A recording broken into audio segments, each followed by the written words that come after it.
Bye-bye, everyone. Bye-bye.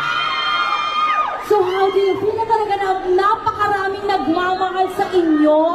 Kitang-kita ngayong gabi na sumusuporta. We're very, very thankful sa lahat ng nandito ngayon. Sobrang excited kami na mapanood nyo yung pinaghirapan naming film. Sana ma-enjoy nyo. Sana maiyak kayo. Yes. Sana ma-in-love kayo. Yes, of course, Win! How does it feel that there are a lot of Filipinos out here that support you, your movie? I just want to say thank you and please support our film. I think you will like it. Ayan, and Janelle, ano naman ang abangan namin? Ay mga kakaiba dito sa movie Under Parallel Skies. Naku, marami kaming pasabog ni Win sa movie na to. Kaya, panoorin nyo na lang para malaman nyo yung mga pasabog namin. Yes, of course, Win na talaga namang ang dami rin mga tumatawag sa kanya ng bonggang-bongga. So, Win, can you please invite the audience to please support your movie?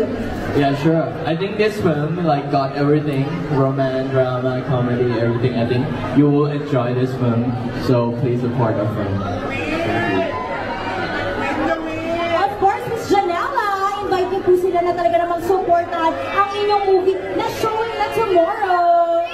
Yes, mga kababayan, maraming salamat sa suporta ninyo. Ramdam na ramdam namin yung love. Maraming salamat dahil you made time for us tonight. And sana yung suporta na nararamdaman namin ngayon ay maramdaman din namin bukas pag nag-showing kami sa mga cinemas. Sana ma-enjoy niyo yung film. Of course!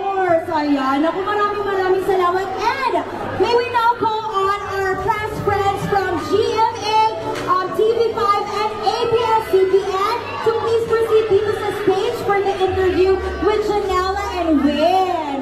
Ayan. Of course, yung mga friends din natin from press, media press, pwede rin natin mag-picture with Win and Janela.